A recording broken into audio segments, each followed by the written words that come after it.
Let me ask you a critical question.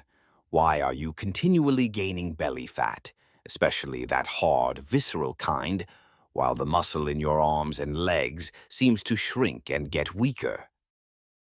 We often dismiss this as just bad luck or not exercising enough. But what if I told you that extra belly fat isn't just stored energy? What if it's operating as a chemical factory that is constantly releasing inflammatory poisons, forcing your muscle to self-destruct? My name is Frank Taylor, and at 68 years young, I've spent a lot of time thinking about these very questions. Now, I want to be clear. I am not a medical doctor or a geriatrician. My journey over the past decade has been a bit different. I've dedicated my retirement to being a sort of health detective for folks just like us. I spend my days digging into the latest clinical studies, and I want to emphasize that all the research I mention will always be linked in the description below every video, so you can check it for yourself. My goal is to take that complex scientific information and turn it into practical advice that we can actually use in our daily lives. And one of the most surprising truths I've found is this. It all starts not in your muscles, but in your belly fat, with a silent, destructive process called chronic inflammation. In today's video, we are going to cover three key things. First, I'll explain the hidden root cause, how visceral fat triggers chronic inflammation to steal your muscle. Second, we'll debunk the very common myth that simply cutting calories is the solution, and why that approach actually makes you weaker. And finally, I will share with you one ancient fiber, a simple, cheap food that is clinically proven to turn off that inflammatory signal, helping you burn belly fat and preserve muscle after 7 days. I want to hear from you. Do you have more or less than 5 inches of belly fat compared to 10 years ago? Please share your answer in the comments below. Explaining the core problem, visceral fat and the muscle fire. Let's dive deep into the real mechanism happening inside your body, a process that perfectly explains why your belly fat is expanding while your arms and legs get thinner. It all comes down to a destructive duo, visceral fat and chronic inflammation. As we age, our fat storage shifts. Instead of storing fat safely under the skin, it piles up around our internal organs, becoming visceral fat. This visceral fat is not inert. It is a malfunctioning endocrine organ that is constantly pumping inflammatory proteins, called cytokines, directly into your bloodstream. These cytokines, specifically interleukin-6 and tumor necrosis factor alpha, TNF-alpha, act like molecular assassins. They travel through your body and dock onto your muscle cells.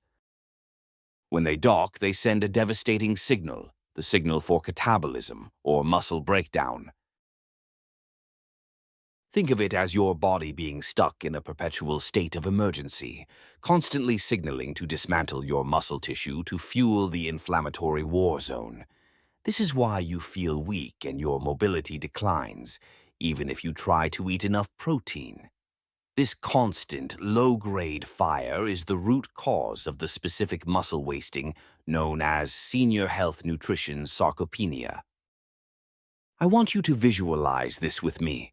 Imagine your belly fat is a small chemical factory, but instead of safely storing energy, it's constantly venting toxic plumes, the cytokines. These plumes are carried by the wind, your bloodstream, and they land directly on your muscle tissue, initiating a slow, constant fire that burns away your strength from the inside out, even when you are sitting still. This is the core truth of sarcopenic obesity. The fat is actively destroying the muscle. What makes this so insidious is that it's a vicious cycle. The more muscle you lose, the slower your metabolism becomes.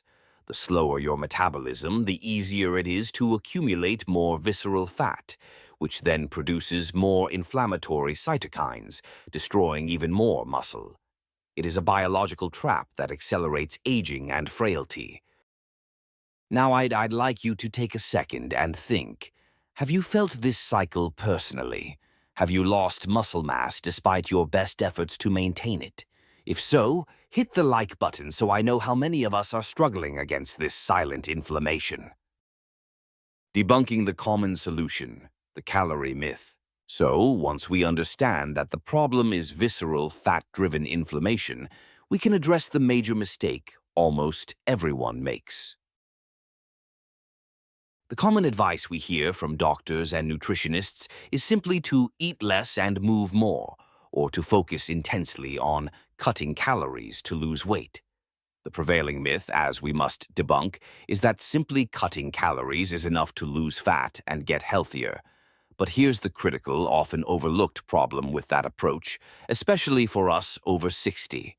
When you simply reduce calories without carefully controlling the quality and timing of your food intake, your body is smart, but it's not smart in the way you want. It prioritizes breaking down the easiest source of energy, and unfortunately, that is often your muscle tissue, not the visceral fat causing the inflammation. Why does this happen? Because your muscles are metabolically expensive to maintain. If you don't provide a strong anabolic, building signal, your body views that muscle as an unnecessary drain during a perceived famine, the calorie deficit. You lose weight on the scale, but you have worsened the core problem of sarcopenic obesity. Your ratio of fat to muscle becomes worse. You become a smaller but weaker version of your former self, more frail and less resilient. In fact, a landmark 2023 study published in the prestigious journal, the American Journal of Clinical Nutrition, followed older adults on different diet protocols. The study found that subjects who focused only on restricting calories without maintaining high protein intake and anti-inflammatory foods lost significantly more lean muscle mass, in some cases up to twice as much, compared to the control group. This proves that a simple calorie-counting diet can actually accelerate muscle loss, making your senior health nutrition sarcopenia far worse. You are attacking the symptom, weight, but ignoring the root cause, inflammation and catabolism. The goal isn't just to lose weight. The goal is to lose the inflammatory fat while simultaneously preserving and rebuilding muscle. That requires a strategy that goes beyond a simple calorie math, a strategy that targets the inflammatory signal itself. And that brings us to the real, powerful solution. The true solution, restoring the gut-muscle axis. So, if restricting calories just leads to muscle loss, and the core problem is inflammation coming from the belly fat, what is the real, powerful solution? We need a solution that does two things simultaneously. It needs to stop the visceral fat from acting like a toxic factory, and it needs to protect your muscle tissue from being broken down. To find this solution, we have to look at a connection in the body that most doctors ignore when treating muscle loss. It is called the gut-muscle axis. You see, for a long time, we thought muscles and digestion were separate systems, but new research is showing they are intimately linked. When your gut health is poor, specifically when you lack a diverse ecosystem of good bacteria, your gut lining becomes permeable. We call this leaky gut. This allows toxins to leak into your bloodstream, which triggers the exact same systemic inflammation that destroys your muscle. So, the true solution lies in a specific, ancient food component that heals this axis. It is not a drug. It is not a protein shake. It is a specific type of carbohydrate called prebiotic fiber. Now, please do not confuse this with probiotics, which are the live bacteria you find in yogurt. Prebiotics are the fertilizer for those bacteria. They are non-digestible fibers that travel all the way through your stomach and small intestine without being broken down. When they arrive in your colon, something magical happens. The good bacteria there, Species like bifidobacteria begin to ferment this fiber.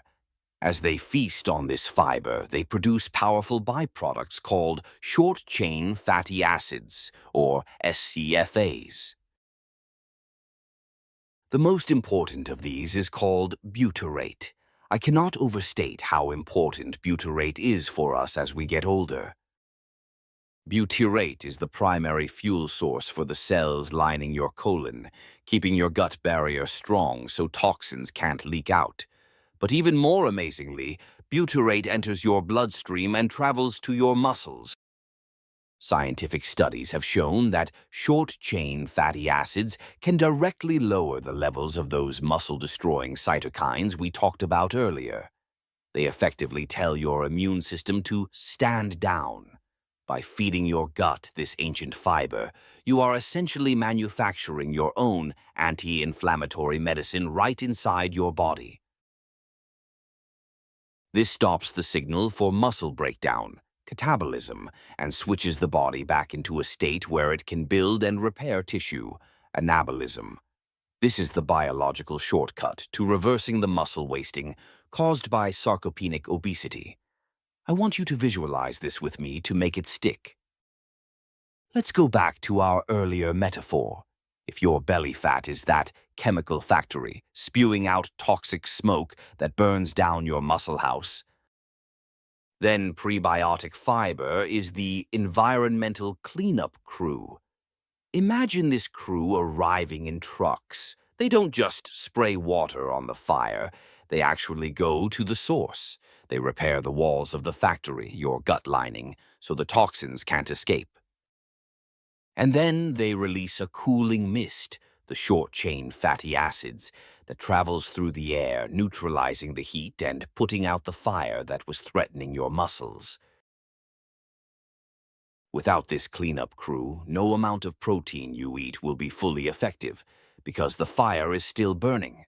But with them, your body becomes a safe place for muscle to grow again. Practical application: the belly blasting fiber 3 protocol. Now that we understand the why, let's get into the how. How do we get more of these muscle-saving, fat-killing SCFAs into our system using cheap, common foods? We are looking for sources of two specific types of fiber, inulin and oligofructose. You don't need to memorize those names, but you do need to know where to find them. You do not need to buy expensive, heavily processed powders or supplements that cost a fortune. The power lies in the produce section of your local grocery store. Let's look at the top 3 power players that I recommend for seniors. First, the allium family: garlic, onions, and leeks. These are the kings of prebiotic foods. A standard onion is comprised of huge amounts of inulin. However, here is a secret that makes a big difference. Cooking matters. While cooked onions still have fiber, raw or lightly cooked onions preserve the most prebiotic integrity. Leeks are also incredibly potent. If you can add just a little bit of these savory vegetables to your daily meals, you are providing a feast for your good bacteria. Second, asparagus and Jerusalem artichokes. Asparagus is a fantastic vegetable that contains high levels of inulin. It is easy to steam or roast. Jerusalem artichokes, sometimes called sunchokes, are the nuclear option. They have incredibly high inulin content. However, they can be hard to find and might cause digestion issues if you aren't used to them, so stick with asparagus to start. Third, the green starch trick. This is my favorite because it is so cheap. Unripe green bananas. When a banana is green, the sugar hasn't developed yet. Instead, it is packed with resistant starch. Resistant starch functions exactly like soluble fiber. It resists digestion and feeds your gut bacteria. Another way to get this is through retrograded potatoes. If you boil a potato and then let it cool down in the fridge for 24 hours, the structure of the starch changes. It becomes resistant starch. You can then eat it cold, like in a potato salad, or reheat it gently, and it will still feed your gut bacteria instead of spiking your blood sugar. A critical warning before we begin. I must give you a very serious health detective warning. If you have been eating a low-fiber diet, which most of us have, and you suddenly start eating tons of onions and green bananas, you are going to experience significant bloating and gas.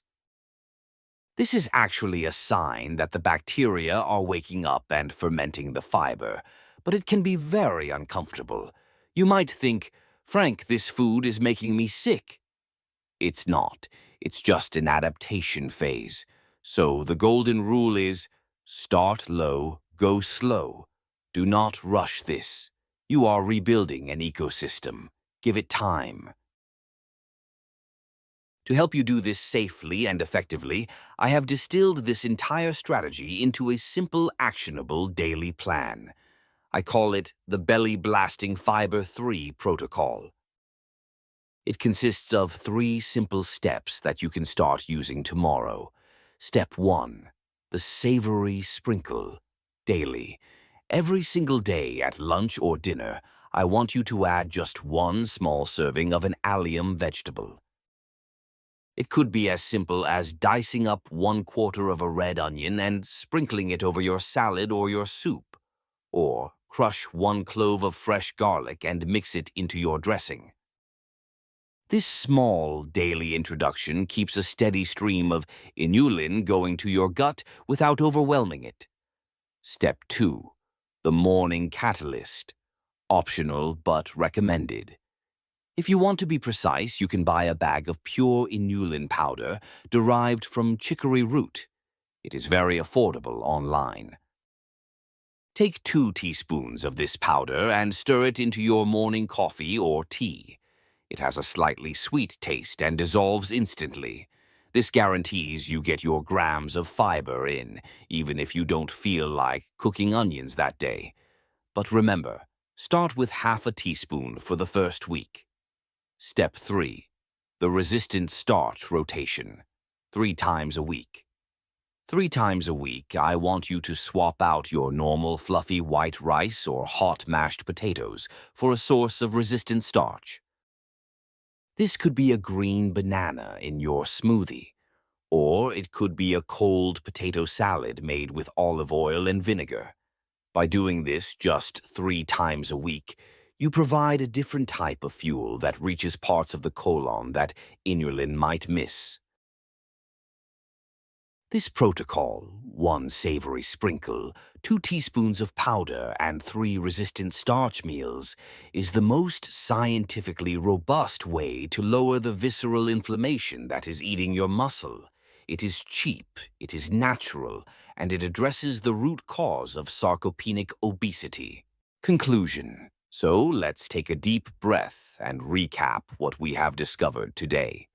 We started by facing a hard truth.